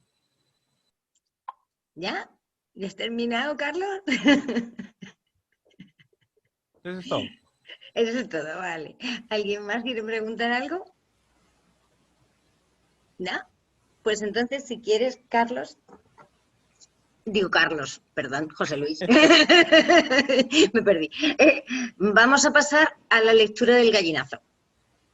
Ya, Directamente. Listo, entonces, espérame. Vamos a ir al gallinazo porque es un cambio completo de tema. Voy a buscar al gallinazo. Ok. Espérate, que tengo que llegar al gallinazo. No. Un segundo. Así no llego. Así sí llego. Ok. Ya estoy casi. Ya te pasaste. Ya no, 195 me saltó para atrás. Ahí por ahí. estamos. Ya la encontré, sí. Es que tengo justo encima del ratón el biografía apócrifa de un gallinazo. Ya está. Listo. Listo. Cuando quieres. Biografía apócrifa de un gallinazo. 1. Esa mañana, pese a que el cielo permanecía encapotado, el sol perforaba nubes y cuerpos. Nuestro coche avanzó sobre caminos de tierra que, como riachuelos, desembocaban en la torrentosa carretera de cemento que une los balnearios de Esmeralda. Llegamos a Tonchigua. La playa no estaba manchada de turistas y el pueblo entero, con casas y gentes, se hundía en la modorra de media mañana. A pocas cuadras de la plaza central, una res destazada daba la bienvenida a los extranjeros con sus muñones cubiertos de moscas verdes. El coche llegó a la plaza y un garrotazo de olor a podredumbre hizo añicos el parabrisas. A la izquierda, un Everest de bolsas de basura agonizaba por los picotazos de 4 gallinazos negros y barrigones. Los desechos se esparcían por aquí y por allá, pasando del suelo a los estómagos de los pajarracos. Uno, sin duda el líder, moviendo sus extremidades, controlaba la gula del resto. Sus picotazos eran privilegiados, pues la carne, aunque descompuesta, era suya, solo suya. Frente a ese banquete, a nuestra derecha, 4 hombres reposaban sobre hamacas. En el suelo, 12 o 15 cervezas hervían por culpa del sol furibundo. Indiferentes, aquellos individuos tomaban el licor caliente. Sin embargo, el que permanecía sentado era el encargado de repartir cada ración. Los demás respetaban su juicio. Ese hombre transpiraba poder. Aún dentro del auto y a varios metros de distancia, era evidente. Hipnotizados por su influjo, dejamos de acelerar hasta que el motor, en medio de toses y corcoveos, se apagó. Hoy seguiríamos plantados en aquel sitio si no se hubiese obligado a reaccionar si no nos hubiese obligado a reaccionar el aleteo feroz del más poderoso de los gallinazos. El ave se elevó enseguida de una de sus compañeras. Las otras, en medio de una lluvia de plumas azabaches, permanecieron en tierra devorando lo que quedaba de basura. Arrancamos el coche y lo último que pude ver fue que también 3 de los hombres se habían esfumado. Solo quedaba uno, quien desde la hamaca de su jefe bebía lo que quedaba de cada botella abandonada. Yo estaba rojo de vergüenza, me sentía gallinazo. 2.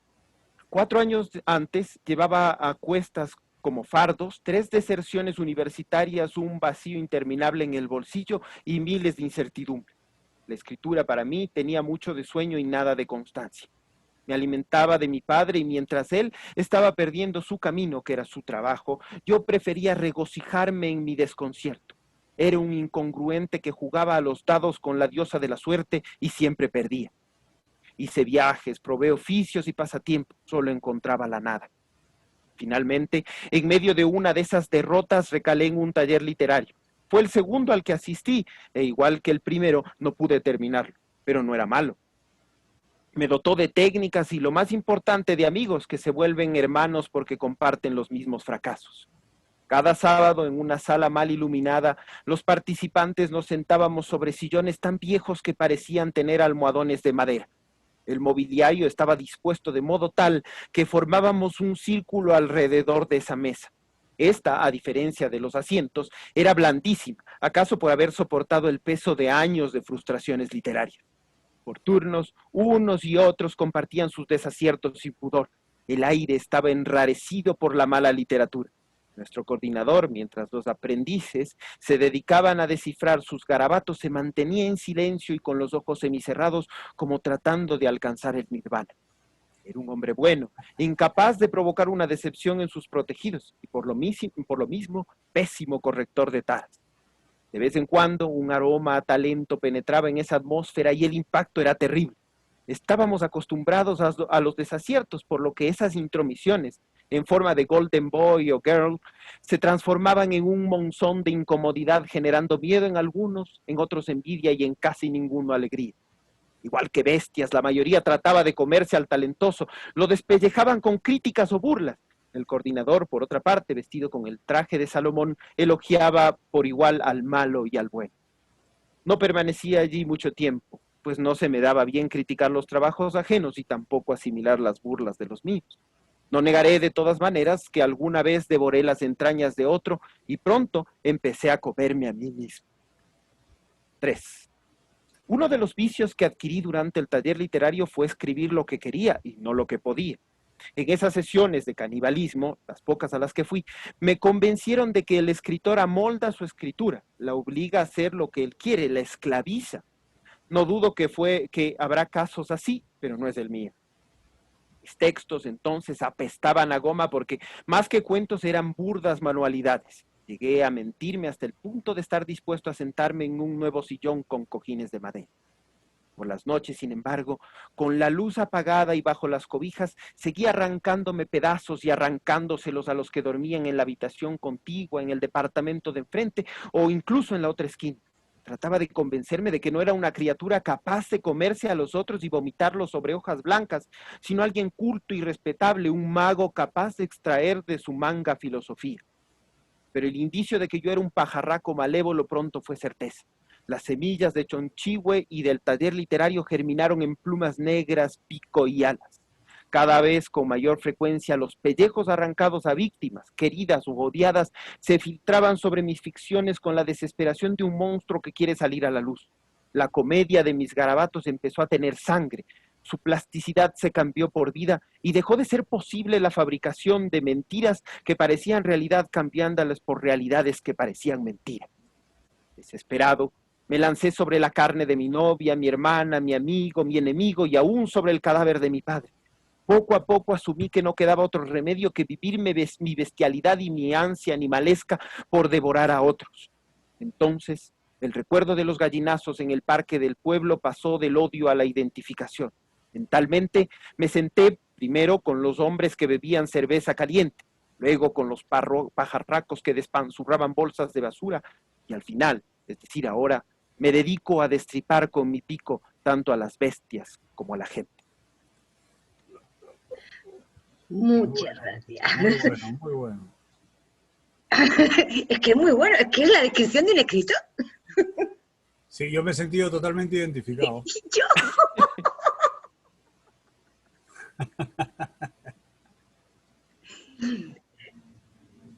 Y ya que has mencionado el tema, José Luis,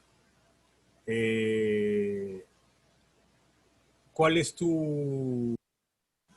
basado en tu experiencia, ¿no? ¿Cuál es tu opinión acerca de la utilidad o no de los talleres literarios? Bueno, no te voy a decir la verdad porque me quitaría clientes. Es que ya das uno.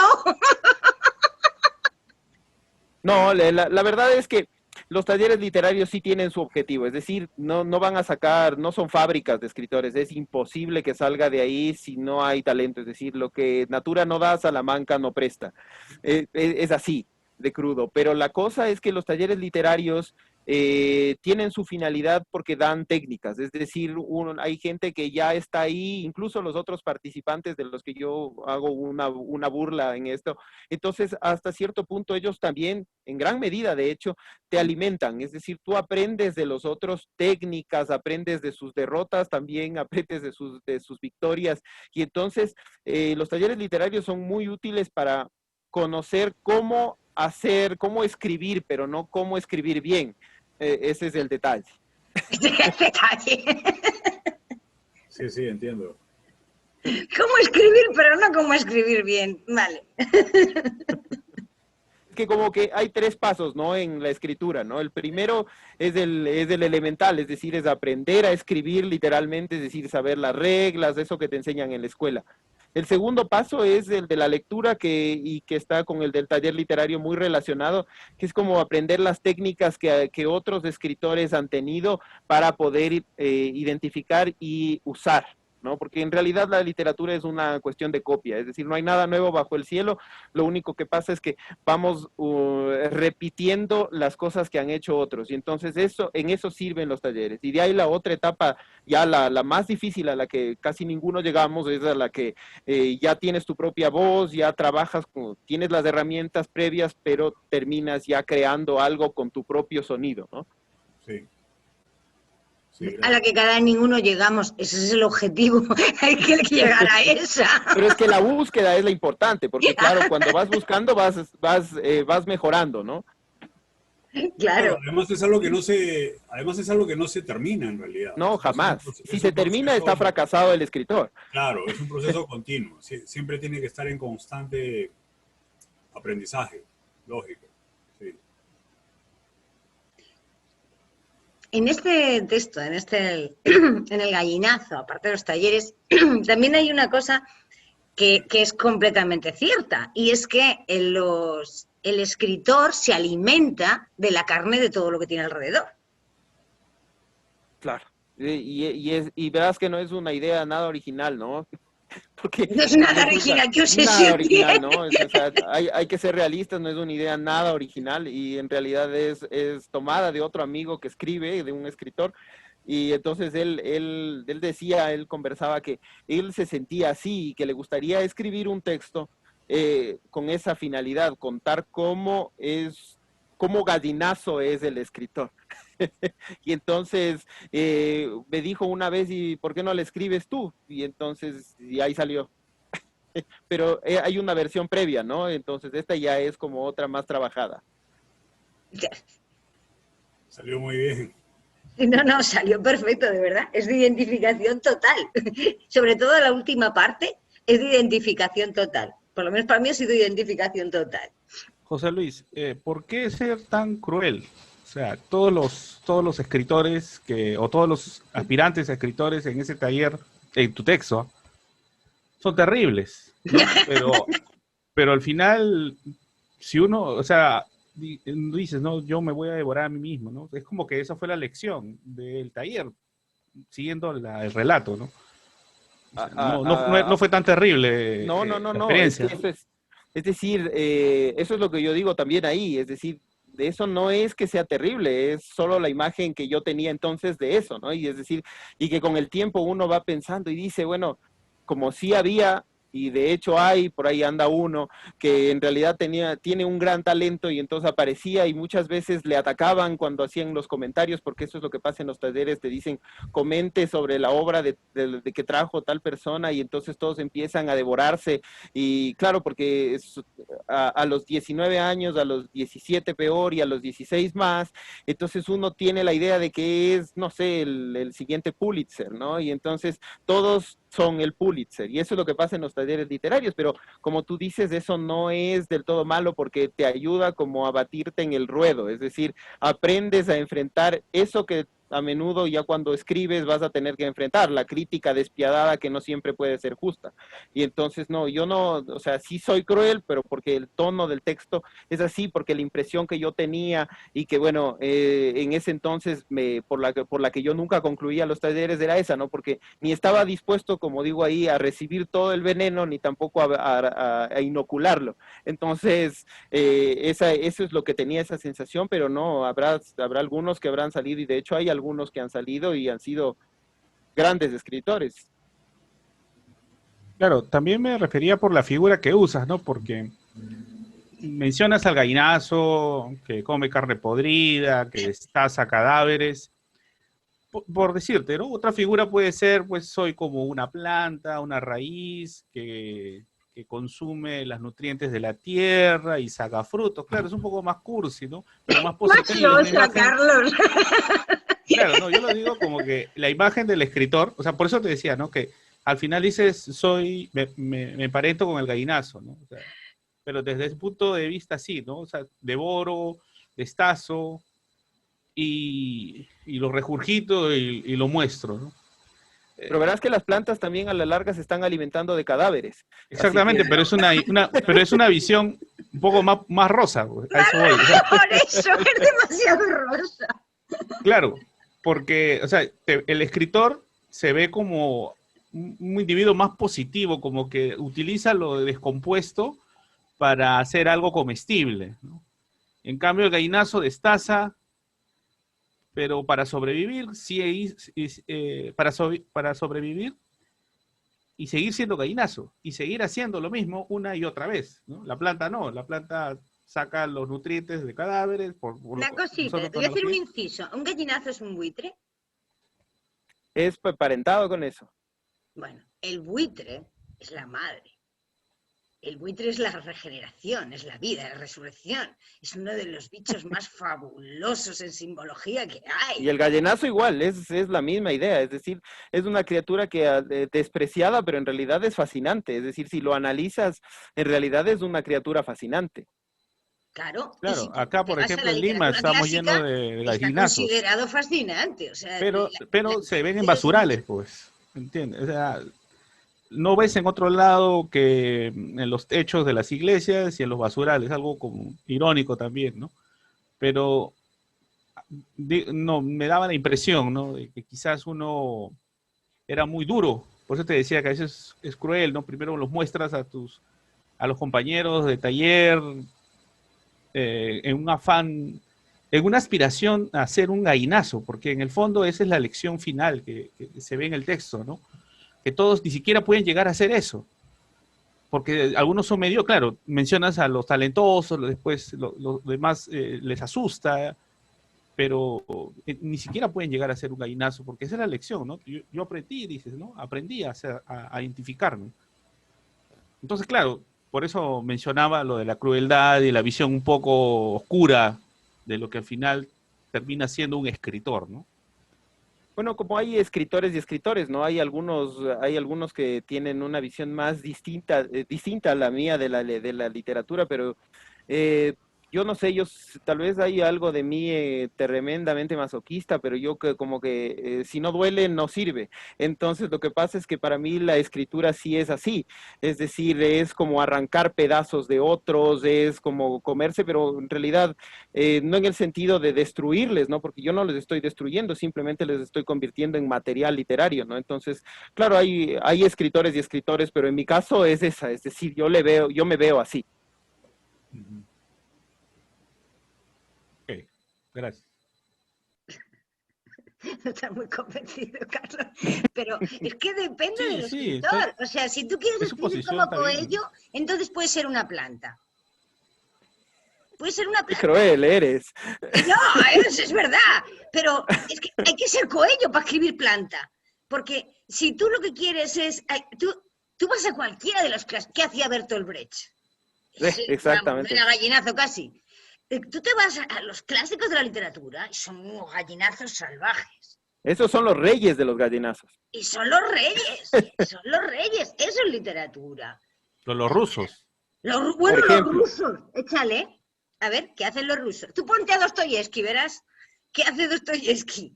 sea, es que es eso. Hay que, Pero cuando la pregunta uno también es, escribe, ¿ellos se verán así como gallinazos? ¿O como...? seguro, porque si no se ven, piensan que no están haciendo nada bien.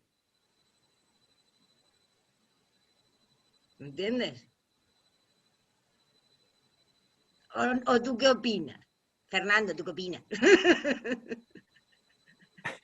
Yo lo veo en una duda ahí, está como, ¿por qué me va a preguntar a mí? ¿Por qué? No, yo estoy de acuerdo en que cada uno tiene que seguir su propia vena, y eso tiene que ver con su visión, pero también con su temperamento y su personalidad. Entonces, para mí lo más importante es eso, ser fiel a lo que uno es. Y porque al final los textos que uno escribe son el reflejo de la personalidad del autor, ¿no? Y de su visión. Por lo menos los textos que para mí, o por lo menos desde mi punto de vista, son los que tienen más fuerza. Porque hay textos que dicen una cosa y tú luego conoces al autor, al escritor, y es algo diferente. Entonces, esa descoordinación a mí al final hace que el texto pierda fuerza. Cuando el autor y el texto se integran, es lo que genera una potencia que al mismo tiempo causa atracción en la lectura. Es lo que yo pienso.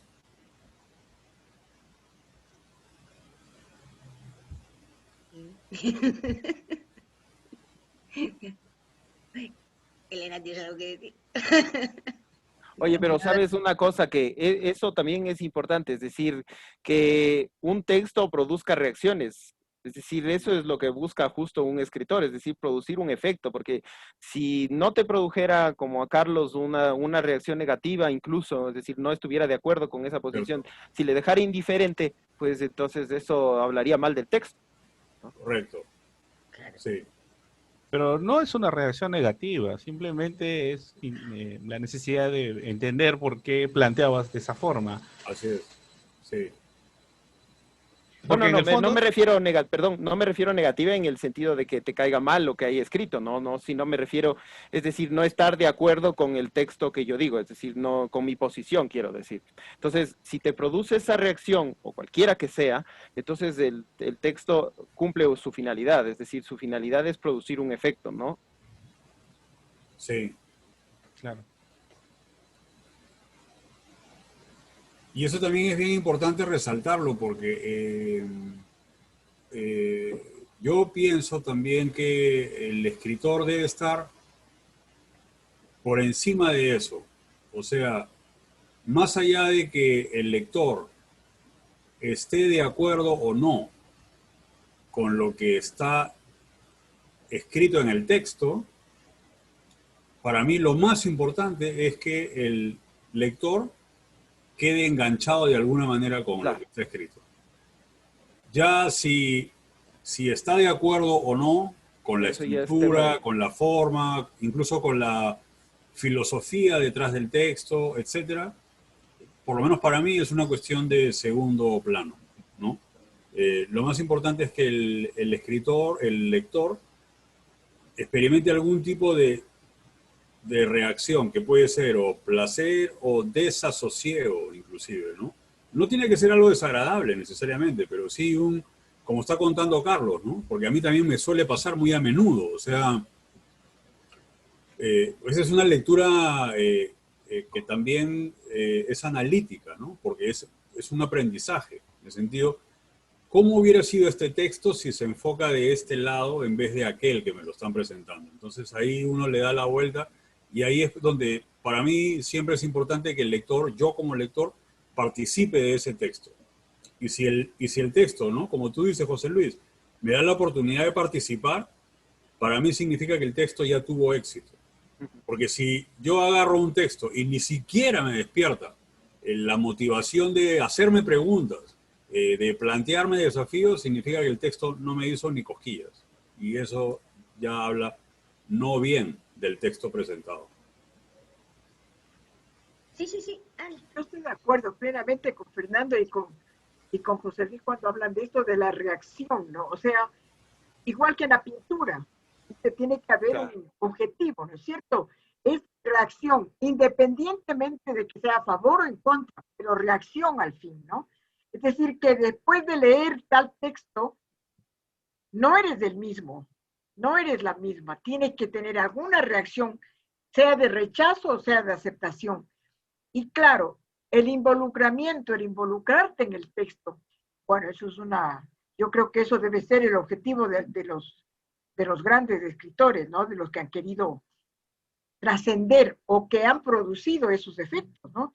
Entonces, por ejemplo, yo acabo de experimentar en mi persona, leyendo esto del cadáver exquisito, que no pensaba ni por casualidad hablar con Fran. Ahora estoy absolutamente decidida a leerlo lo antes posible, ¿no? Entonces, me he involucrado, y con este segundo texto de los gallinazos, o sea, como ecuatoriana, y como él ecuatoriano también, estoy viendo la foto, ¿no? Está pasando por mí.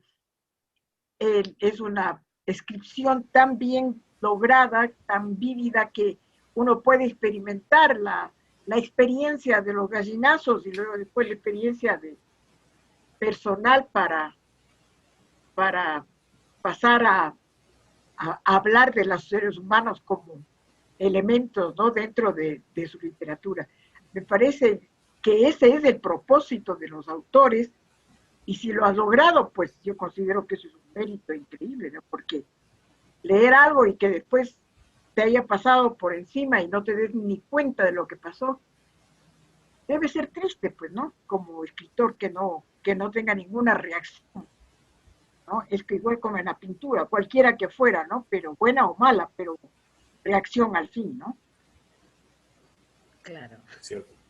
Sí, así es. Justo eso es lo que yo digo. Es decir, para mí lo importante en sí, alguna vez me decían, pero es que me produce un conflicto terrible cuando leo tus textos porque me hacen sentir, me producen salpullidos. Digo, pero gracias, o sea, es un logro para mí. Entonces es eso, es decir, que una persona, aunque tenga una opinión distinta, pero que justo le produzca ese salpullido, esa sensación de incomodidad, eso es un logro igual de bueno que uno que te diga, me encantó tu texto, es decir, me sentí profundamente identificado.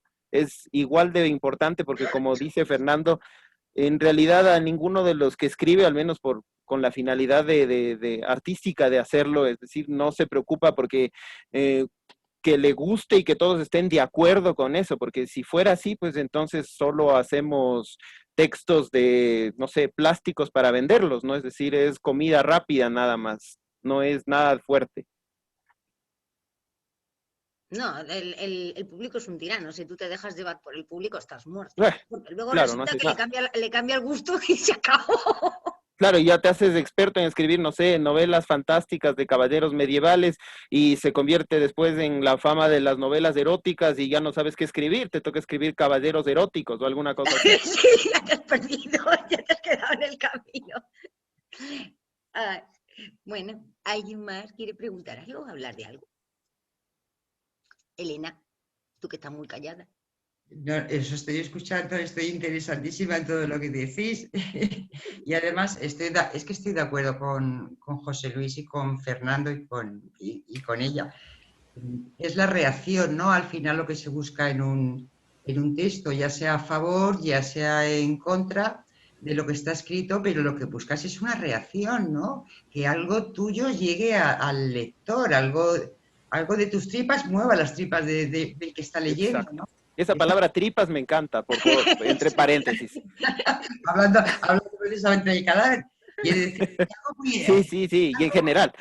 algo muy orgánico, ¿no? Es algo tuyo, es la reacción, es orgánico para mí el escribir, igual que creo que lo dices al principio del relato de los gallinazos, que uno no escribe, uno debe escribir sobre lo que tiene, no sobre lo que quiere. Exacto. Eso es importante porque al final yo creo que lo bueno, lo que vale es lo que sale de dentro de uno. ¿no? Entonces es lo que tienes, es lo que tienes. No lo que puedas copiar o lo que puedas inventar, ¿no? Creo que tiene que salir todo de dentro. Vuelvo a lo orgánico, ¿no? A lo que está en uno. Exactamente, sí, es decir, uno escribe lo que tiene adentro, lo que puede sacar, porque Claro. lo otro no le produce a uno mismo, no le produce ninguna emoción, ningún sentimiento. Entonces, si a uno no le produce, menos le va a producir al que lo lea. Y escribe uno además sobre lo que puede, no sobre lo que Exacto, quiere. así es. Puede. Muchas veces lo que quiere no está en conjunción con lo que puede. A menudo, Eso pasa muchísimo. Eso es bueno saberlo, eso es bueno descubrirlo dentro de por uno supuesto, para no meterse en en un camisa de patrón 11 varas. o arena movediza. Eh, Estanislao, querías hablar. Claro, quería preguntarte si entonces podríamos decir que los talleres literarios son esenciales, porque es donde realmente es la primera experiencia en el que tienes que aprender a recibir las emociones que tratas de transmitir con lo que escribes. Y estas emociones pueden ser en base a crítica, como tú señalas que tu experiencia en los talleres fue llegar y muchas veces despedazarse unos a otros para poder ser el buitre que luego aprende a despedazar a los demás y se despedaza a sí mismo. Debes de haber pasado necesariamente por esta primera experiencia de sentirte despedazado y no saber cómo reaccionar. Quizás, no sé, ¿es acaso esa experiencia de cuando no estás preparado para tener la crítica, para ser criticado, para ser despedazado? Y se me ocurre que entonces los talleres son sumamente fundamentales porque son los que te van dando solidez, son los donde te dan palo y tanto palo que a la final ya no te duele. Y cuando pasas a ese nivel donde ya no te duele, aprendes que no solo a darte palo a ti mismo, sino a dar palo a los demás. No sé. Muy Sí, esto útil. es cuestión de azotes, siempre es cuestión de azotes. Pero verás, es que igual como lo dije antes, es decir, hay escritores y escritores, y escribidores y escribidores, es decir, cada uno tiene su propia experiencia. Para mí sí fue importantísimo, es decir, yo no te voy a mentir, me dio las herramientas porque hay otras cosas que yo no hubiera descubierto, tal vez las veía en los libros cuando las leía, pero no las entendía de forma clara hasta que estuve en un taller, ¿no? Cosas técnicas, pero aparte de eso, esto de los palazos y los latigazos, eso, es decir, a mí me ayudó a fomentar, a formar carácter, ¿no? Es decir, a mí me enseñó eso, es decir, me mostró, primero que había otra gente que le interesaba lo mismo que a mí, primero, ¿no? Entonces decir que no estaba perdido en la ciudad, ¿no? Entonces había más, pero también me enseñó a soportar la crítica, que no era tan fácil, eso es lo más difícil cuando el ego creo que es el peor enemigo y entonces es el más duro. Y eso sí me ayudó, los talleres literarios. Y sí, para mí sí han sido importantes, pues incluso amigos que me han durado años, salieron de ahí.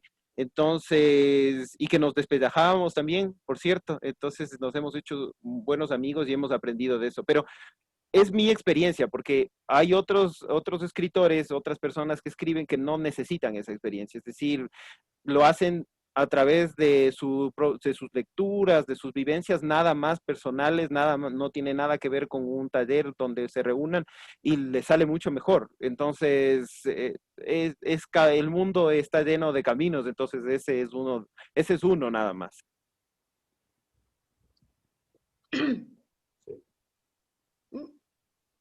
Alguien más quiere decir algo. Quiere preguntar algo.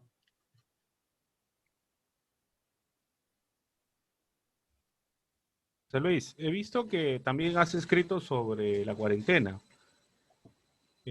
Has tenido algunos pasajes así cercanos, es una cuestión personal, has practicado lo mismo que estás mencionando hace un rato, casos cercanos.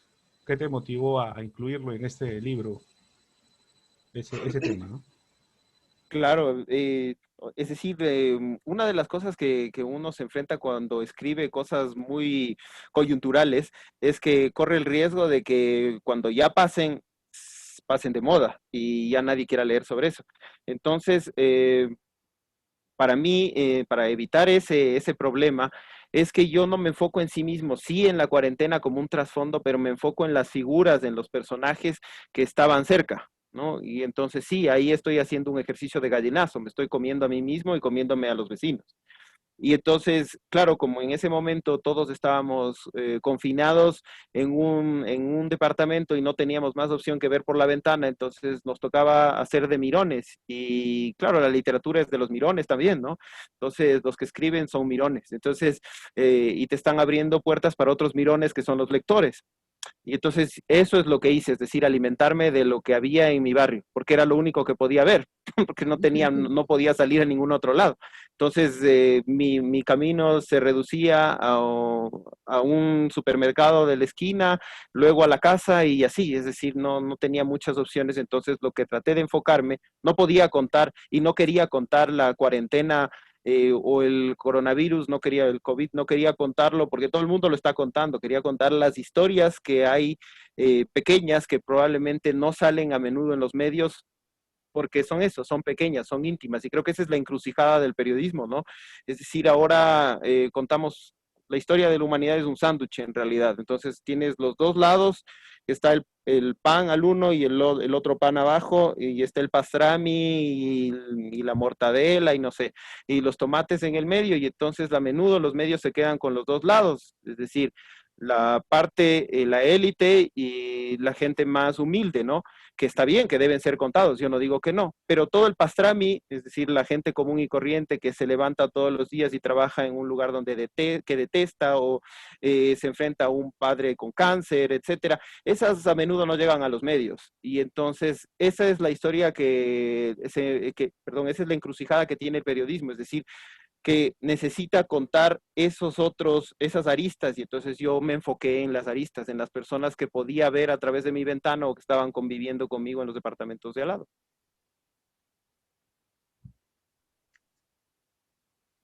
¿Ya? Bien. Bien. Vale. Bueno, pues nadie más tiene nada que contar, no tiene nada más que contar, José Luis. No, yo agradecerles a todos, es decir, algunos recién los estoy conociendo, Elena, Carlos, gracias por venir. Y a todos los otros que han estado aquí acompañándome, se los agradezco, siempre están, son mis groupies, entonces eso es algo que uno le agradece el cariño de esa gente, y a todos, muchas gracias a ti, Estefanía, porque hiciste posible el texto. Si no hubieras corregido algunos horrores, probablemente no sería el texto.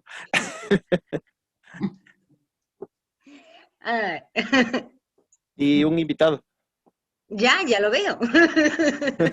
Está llegada al último momento, el gato. Bueno, pues yo creo que ha sido una noche muy buena. Se han sido casi 2 horas. Y bueno, muchísimas gracias a todos por haber venido. Y nada, para el próximo libro. Tú ponte a escribir para el próximo. Ahí viene lo difícil, eso es lo difícil. Bueno, pues nada. Muchas gracias.